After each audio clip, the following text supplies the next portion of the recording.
السلام علیکم ورحمۃ اللہ وبرکاتہ۔ سوال پوچھتی ہیں کہ اس حدیث کو پڑھ کر بہت ڈر لگتا ہے، لیکن سوال یہ ہے کہ خاندان میں کچھ لوگ ایسے ہیں جن سے جتنا بھی اچھا سلوک کریں وہ ہمیشہ تکلیف ہی دیتے ہیں، جب بھی ملو دکھ دینے والی باتیں کرتے ہیں جس سے طبیعت خراب ہو جاتی ہے، اور پھر کیا کریں؟ اگر ان کے سامنے قرآن کریم کی کوئی آیت یا حدیث بھی پڑھی جائے تو وہ کہتے ہیں کہ مجھے سنا رہی ہو، پلیز رہنمائی فرمائیں۔ جس حدیث سے ڈر لگتا ہے وہ بھی لکھ کر بھیجی ہے کہ نبی کریم صلی اللہ علیہ وسلم نے فرمایا کہ قطع رحمی کرنے والا جنت میں داخل نہیں ہوگا، جنت میں نہیں جائے گا۔ جی دیکھیے، سب سے پہلی بات یہ ہے کہ صلہ رحمی کرنا یہ ضروری ہے، رشتہ داروں کے ساتھ اچھے تعلقات رکھنا اور اپنی فیملی ممبرز کے ساتھ اچھے طرح پیش آنا، اچھا رویہ اختیار کرنا، ان کی خوشی میں ان کے ساتھ شریک ہو جانا، ان کے غم میں ان کے دکھ میں ان کے ساتھ شریک ہونا اور ان کو حوصلہ دینا، اور نیکی کے کام پر ان کی رہنمائی کرنا، برائی سے ان کو روکنا، یہ ہر مسلمان مرد اور عورت کی ذمہ داری ہے۔ اور اللہ تعالیٰ نے قرآن مجید میں فرمایا قوا انفسکم واہلیکم نارا، کہ بچاؤ اپنے آپ کو اور اپنے گھر والوں کو، اپنی فیملی کو جہنم کی آگ سے۔ تو یہ ہماری ذمہ داری ہے، سب لوگوں کی ذمہ داری ہے کہ وہ اپنی فیملی کی تربیت کریں، ان کو دین کی دعوت دیں اور دین سمجھانے کی کوشش کریں۔ اور اس پر اگر کچھ مشکلات آتی ہیں تو ان پہ صبر کرنا چاہیے۔ علامہ اقبال رحمۃ اللہ علیہ نے کہا تھا نا کہ آسان سمجھ لیا ہے مسلمان ہونا، کہ مسلمان ہونا یہ کوئی آسان کام نہیں ہے، اس کے لیے تو مشکلات کو، تکالیف کو برداشت کرنا پڑتا ہے۔ اگر یہ چھوٹی چھوٹی باتوں سے انسان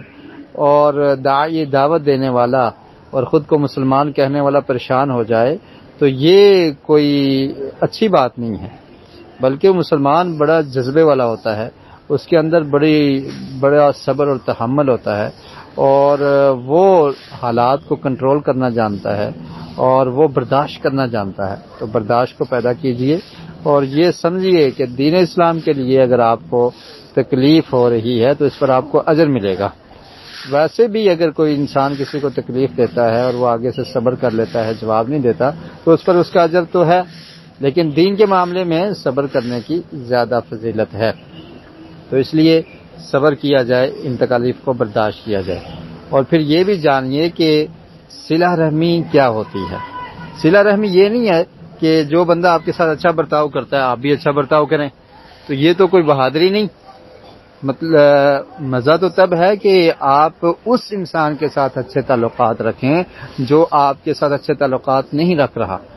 جس کا رویہ آپ کے ساتھ اچھا نہیں ہے، اس کے ساتھ آپ کا رویہ اچھا ہو۔ یہ امتحان ہے، یہ آزمائش ہے، یہ جاننا ہے۔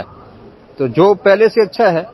آپ کو سلام کرتا ہے آپ بھی اس کو سلام کر لیتی ہیں، آپ سے حال چال پوچھتا ہے یا پوچھتی ہے تو آپ بھی پوچھ لیتی ہیں، تو یہ کوئی بڑی بات نہیں ہے۔ جو منہ موڑتا ہے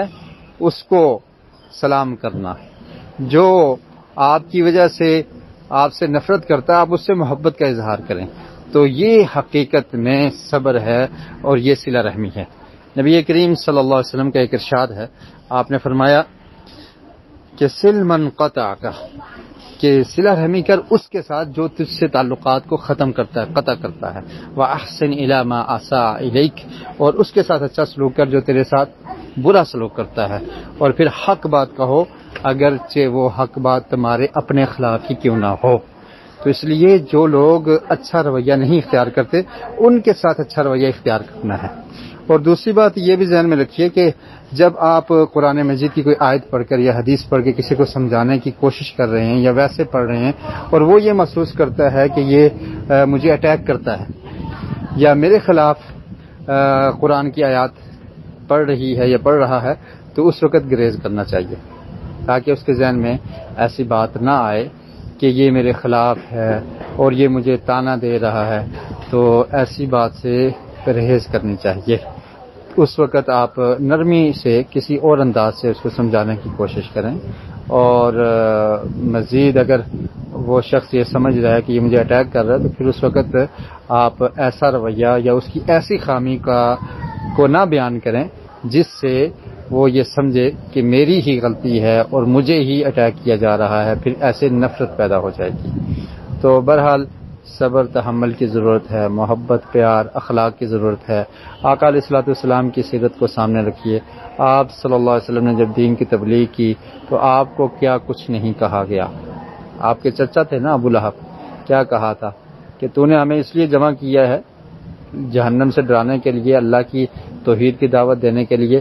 تبا لک یا محمد، محمد صلی اللہ علیہ وسلم آپ کے ہاتھ ٹوٹ جائیں، آپ ہلاک ہو جائیں،